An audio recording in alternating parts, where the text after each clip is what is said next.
नमस्कार, मैं ओम प्रकाश टाक Siddhi Vinayak study channel में आपका स्वागत करता हूं। विद्यार्थियों, आज हम राजनीति विज्ञान की जो हमारे अवधारणा चल रही थी न्याय, उसके बारे में चर्चा करेंगे। इससे पहले हम 2 क्लासें दे चुके हैं न्याय के बारे में। आज हम तीसरी क्लास के माध्यम से न्याय टॉपिक को आगे बढ़ाते हैं, लेकिन इससे पहले हम थोड़ा सा जो पीछे चर्चा कर चुके हैं उसके बारे में हम देखते हैं। मैंने आपको न्याय विषय के बारे में बताया था भी, जो न्याय है किसे कहते हैं। तो सिंपल सा आपको बताया था भी, अंग्रेजी में जस्टिस शब्द वह शब्द है जो लैटिन भाषा के जस्टिया से बना है और उसका अर्थ है बांधना या जोड़ना। जब हमारे कानून है, अधिकार है, स्वतंत्रता है, समानता है, ये चीजें जब आपस में जुड़ जाती है और किसी व्यक्ति को जब प्राप्त हो जाती है तो उसे कहते हैं क्या? न्याय कहते हैं। फिर हमने न्याय के आगे 2 प्रकार की विचारधाराएं पढ़ी थी। एक तो प्राचीन विचारधारा के बारे में पढ़ा था, दूसरा हमने आधुनिक विचारधारा के रूप में पढ़ा। जिसमें प्राचीन विचारधारा थी भी वह विचारधारा जिसके अंतर्गत जो हमारी प्राचीन सामाजिक जो व्यवस्था थी उस व्यवस्था को ज्यों का त्यों बनाए रखना। इसी प्रकार जो मानव का जो सच्चरित्र मानव न्याय प्राणी व्यक्ति और उसकी खोज करना ही न्याय कहलाया था। फिर हमने प्राचीन समय में भारतीय संदर्भ की विचारधारा के रूप में हमने पढ़ा, जिसमें धर्म के अनुसार कार्य करना ही न्याय था। अर्थात जो प्राचीन विचारधारा है वह विचारधारा धर्म पर आधारित है और व्यक्ति को कर्तव्यों पर बल देने के लिए कहती है।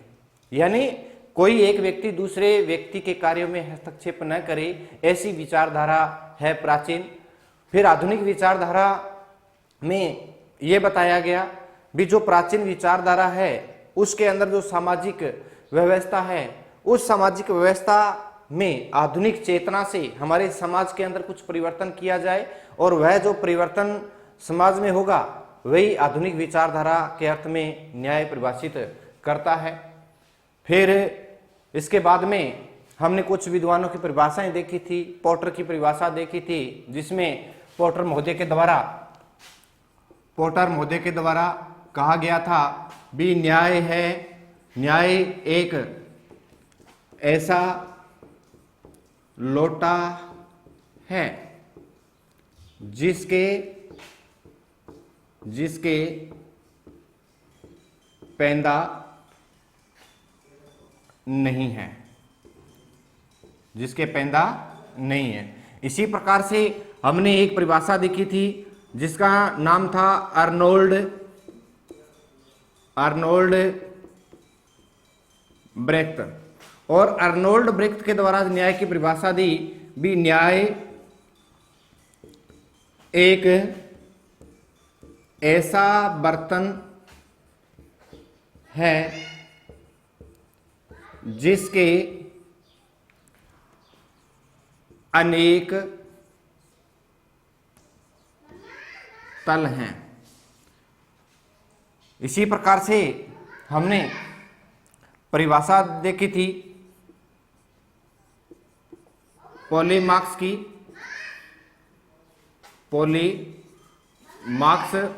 यानी व्यक्ति को उसका उचित अधिकार देना ही न्याय है। इसके अलावा हमने और भी ऐसे बहुत से विद्वान थे जिनकी हमने परिभाषाएं देखी थी। इनके बाद में हमें न्याय के प्रकार पढ़ने थे, तो आज हम न्याय के प्रकार के बारे में हम चर्चा करेंगे। तो न्याय है वह कितने प्रकार का है, न्याय के कितने रूप होते हैं, तो हम लगभग 5 प्रकार के न्याय के बारे में चर्चा करेंगे। यानी न्याय के प्रकार, या आप कह सकते हो न्याय के रूप। कितने रूप बताए न्याय के? जैसे हम एक तो कहेंगे सामाजिक न्याय, दूसरा हम कह सकते हैं जैसे आर्थिक न्याय, तीसरा हम कह सकते हैं जैसे राजनीतिक न्याय, और इसी प्रकार से हम आगे जैसे बता सकते हैं नंबर 4 नैतिक न्याय, और 5 नंबर हम बताएंगे कानूनी या वैधानिक न्याय। तो ये जो हमारे 5 प्रकार के जो न्याय हैं, जैसे सामाजिक न्याय है, आर्थिक न्याय है, राजनीतिक न्याय है, नैतिक न्याय है और कानूनी या वैधानिक न्याय है। तो आज हम इन्हीं के बारे में चर्चा करेंगे। तो पहले हम देखते हैं भी सामाजिक न्याय किसे कहते हैं। तो आपको पता होगा भी सामाजिक न्याय हमें कब प्राप्त होगा, जब हमारे समाज में जाति,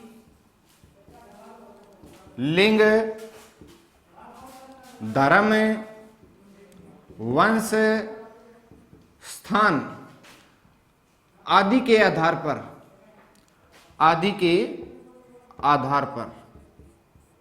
पर जो भेदभाव जो हो रहा है, इस भेदभाव को क्या किया जाए, समाप्त किया जाए। इस भेदभाव को समाप्त किया जाए और जो हमारे विशेष जो कमजोर वर्ग है, विशेष या जो हमारा कमजोर वर्ग है, इसको कुछ विशेष सुविधाएं प्रदान की जाए। जब लिंग, जाति, धर्म, स्थान आदि के आधार पर भेदभाव समाप्त हो जाएगा और जो गरीब तबका है, जो विशेष व्यक्ति होते हैं, जैसे बच्चे हो गए, बुजुर्ग हो गए, महिलाएं हो गई, समाज का जो बिछड़ा हुआ वर्ग है, आर्थिक रूप से जो कमजोर है, अपाहिज है, ऐसे लोगों को ध्यान में रखते हुए विभिन्न प्रकार की योजनाओं के माध्यम से उनको लाभ दिया जाए।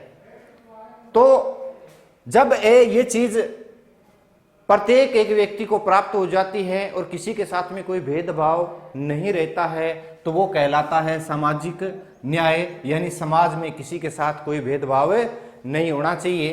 तो उसके बाद में है दूसरा है आर्थिक न्याय। तो आर्थिक जो न्याय है, इस न्याय के बारे में हम देखते हैं भी आर्थिक न्याय किसे कहेंगे। तो आपको पता है आर्थिक न्याय ये है भी जो समाज के अंदर जो आर्थिक विषमता है, आर्थिक विषमता, इस विषमता को क्या किया जाए, समाप्त किया जाए। और समाज के अंदर जो प्रत्येक व्यक्ति है, उस व्यक्ति को क्या दिया जाए, रोजगार का अवसर दिया जाए। जब आर्थिक विषमता समाप्त होगी, प्रत्येक व्यक्ति को रोजगार के अवसर दिए जाएंगे। इसी प्रकार से जैसे कोई भी व्यवसाय है, व्यवसाय करने की क्या हो, स्वतंत्रता हो। जब ये हमारे समाज के अंदर जब ये स्थिति प्राप्त हो जाती है, प्रत्येक व्यक्ति है उसको रोजगार के अवसर प्राप्त हो जाते हैं, हर प्रकार से आर्थिक समानता है, वो लाई जाए, और इस जब ये चीजें हो जाएगी तो अमीर और गरीब के बीच जो आर्थिक भेदभाव हो रहा है, आर्थिक भेदभाव, और इन दोनों के बीच में, अमीर और गरीब के बीच में जो दूरियां हैं, जो खाई है, इस खाई को क्या किया जाए, समाप्त किया जाए।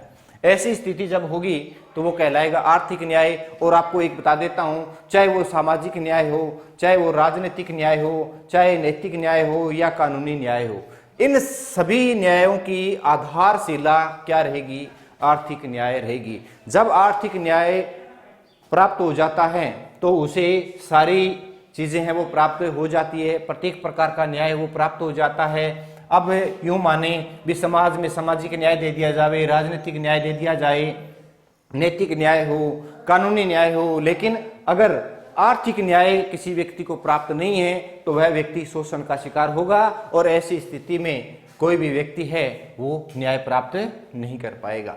इसी प्रकार से नेक्स्ट जो हमारा न्याय है वह है राजनीतिक न्याय। तो राजनीतिक न्याय के बारे में हम देखते हैं भी राजनीतिक न्याय में क्या है। तो राजनीतिक न्याय है वो आधारित है, किस पे आधारित है, ये आधारित है समानता पर। किस पर आधारित है, समानता पर आधारित है, यानी राजनीतिक न्याय है वो समानता पर आधारित है। इसके अंतर्गत क्या होता है भी, कोई भी देश हो, चाहे कोई भी देश हो, उस देश में, किसी भी देश के अंदर या उस देश की जो राजनीतिक जो व्यवस्था है, उस देश की राजनीतिक जो व्यवस्था है, इस राजनीतिक व्यवस्था के अंदर क्या सभी को समान अधिकार होने चाहिए, समान अधिकार होने चाहिए, सभी को समान अवसर प्राप्त होने चाहिए, जिसके द्वारा वह सार्वजनिक कार्यों में हिस्सा ले सके।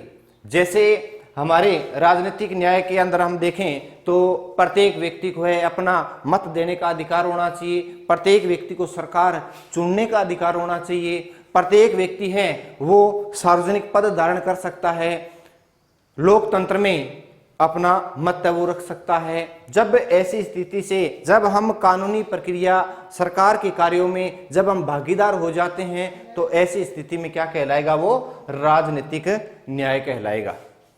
तो ये था हमारा राजनीतिक न्याय।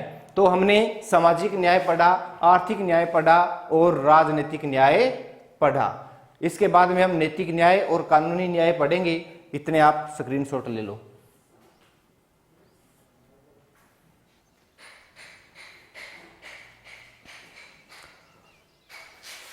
तो अब हम आगे देखेंगे नैतिक न्याय और कानूनी न्याय। तो जो नैतिक न्याय है वह नैतिकता पर आधारित है। किस पर आधारित है, नैतिकता पर आधारित है। और जो कानूनी या वैधानिक न्याय है वह विधि या कानून पर आधारित है। तो नैतिक न्याय क्या होता है भी, हमारी प्रकृति में, यानी प्रकृति में कुछ सर्वव्यापक नियम हैं जो सभी जगह मौजूद होते हैं। तो सर्वव्यापक नियम जिन्हें हम परिवर्तन नहीं कर सकते, ये अपरिवर्तनीय हैं, जिनमें किसी भी प्रकार का कोई परिवर्तन नहीं किया जा सकता। जैसे सत्य है, जैसे अहिंसा है, जैसे बड़ों की सेवा करना है, ये हमारे क्या होते हैं, आदि है जो नैतिक नियम है। और जब हम इन नैतिक नियमों का पालन करते हैं, प्रत्येक एक व्यक्ति जब इन नैतिक नियमों का पालन करने लगेगा तो ऐसी स्थिति में कौन सा न्याय प्राप्त होगा, नैतिक न्याय प्राप्त होगा, उसे नैतिक न्याय हम कहेंगे। फिर है कानूनी न्याय। कानूनी न्याय क्या है, तो कानूनी न्याय है, इस न्याय का सरकार के द्वारा, संविधान के द्वारा विधि बना करके और ये लागू किए जाते हैं। और ऐसे कानून व्यक्ति है वो सब इच्छा से, स्वयं की इच्छा से, स्वाभाविक रूप से क्या करता है, पालन करता है। जैसे हम देखते हैं ट्रैफिक पुलिस है, ट्रैफिक के कायदे कानून जो बने होते हैं, हम व्हीकल लेकर के जाते हैं और हम जितने सिग्नल होते हैं या जितने भी ट्रैफिक नियम होते हैं उनको सब इच्छा से, स्वाभाविक रूप से हम क्या करते हैं, पालन करते हैं। और ये किसी भी राजनीतिक व्यवस्था वाले देश के अंदर कानून बना करके या संविधान के द्वारा ये दिए जाते हैं। इसके अंतर्गत जो सरकार का भी ये दायित्व बनता है कि सरकार है वह एक न्यायोचित कानूनों का निर्माण करे, विधि का निर्माण करे और पूरे देश के अंदर विधि का क्या हो, शासन हो। तो वो क्या कहलाएगा, कानूनी न्याय कहलाएगा। यानी कानूनी न्याय आधारित है, किस पर आधारित है, ये विधि के शासन पर,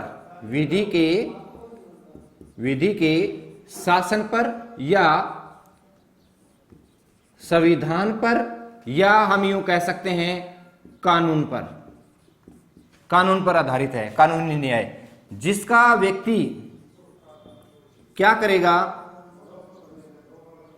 स्वयं की इच्छा से या हम यूं कहें स्वाभाविक रूप से क्या करता है, व्यक्ति पालन करता है। जब प्रत्येक एक व्यक्ति स्वाभाविक रूप से ऐसे नियमों का पालन करेगा तो वहां कौन सा न्याय प्राप्त होगा, कानूनी या वैधानिक न्याय प्राप्त होगा। इसके अंतर्गत क्या होता है, सारे नियम या जो उपनियम हैं ये लिखित होते हैं, क्या होते हैं, लिखित होते हैं और विधि के अनुसार ये बनाए जाते हैं। तो ऐसा कहलाएगा कानूनी न्याय, जिसमें कानून का न्यायोचित वितरण हो, सभी लोगों पर समान रूप से लागू हो और जो सरकार के द्वारा जो प्रक्रिया बनाई जाती है कानून निर्माण की, वो प्रक्रिया भी क्या हो, उचित हो। जब सरकार उचित प्रक्रिया बनाएगी, कानून के अनुसार चलेगी और व्यक्ति कानून के अनुसार स्वयं की इच्छा से उन कानूनों का पालन करेंगे तो वो क्या कहलाएगा, कानूनी न्याय कहलाएगा। तो ये हमारे 5 प्रकार के न्याय थे। अब हम आगे न्याय के आयामों पर चर्चा करेंगे, तो आप इनका स्क्रीनशॉट लें।